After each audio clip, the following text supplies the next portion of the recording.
भारत देश अद्भुत देश है जिसके बारे में आप जितना भी जानते हैं बेहद कम जानते हैं। आज इसी सिलसिले में आपको कुछ ऐसी जानकारी देंगे जो शायद आपको पहले नहीं पता थी।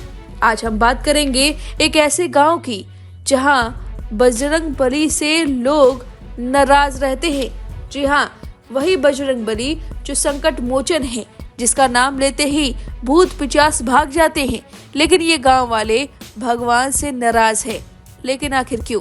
इस गांव की क्या है कहानी? जब आप जानेंगे तो आप भी हैरान रह जाएंगे। ये गांव 11,000 फीट की ऊंचाई पर उत्तराखंड में बसा हुआ है, जो चमोली जिले में है, जिसका नाम है द्रोणगिरी। पहली नजर में यह आम पहाड़ी बस्ती जैसा लगता है, लेकिन इसकी पहचान कुछ अलग ही है। भारत के ये कुछ उन स्थानों में से एक है जहां हनुमान जी की पूजा नहीं की जाती। लेकिन आखिर ऐसा क्यों? चलिए बताते हैं कि आखिर यहाँ हनुमान जी से लोग नाराज क्यों हैं और पूजा क्यों नहीं करते।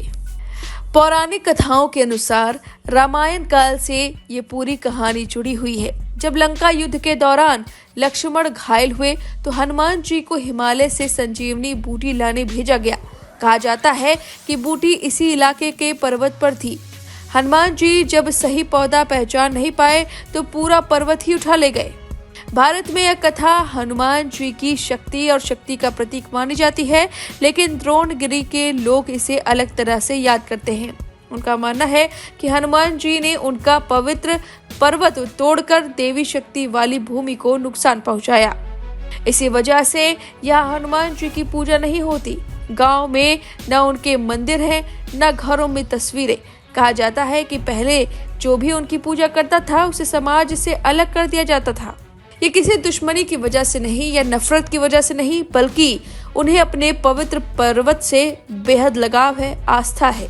आज भी बुजुर्गों की मान्यता है कि उनका देवता कोई आकाशीय शक्ति नहीं, बल्कि उनके सामने खड़ा द्रोणगिरी पर्वत है। यानी ये कोई दैवीय शक्ति में यकीन नहीं रखते।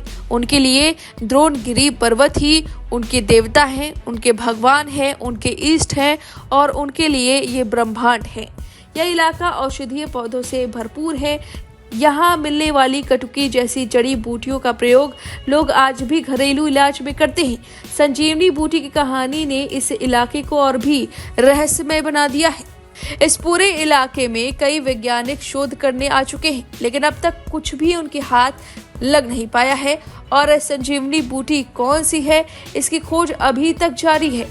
वहीं फिर भी लोगों का विश्वास है कि इस भूमि का रहस्य किसी एक पौधे में नहीं, बल्कि इसके जलवायु, ऊंचाई और आस्था में छिपा है। शायद यही वजह है कि द्रोणगिरी आज भी अपनी परंपरा और रहस्य के साथ वैसे ही जीवित है। फिलहाल ऐसी रोचक तथ्य वाली कहानी आपके समक्ष प्रस्तुत करते रहेंगे। ये कहानी आपको कैसी लगी, हमें कमेंट करके अपना प्यार जरूर लुटाएं, जिससे आने वाले समय में आपके लिए ऐसे रोचक कहानियां आपको सुनाते रहें।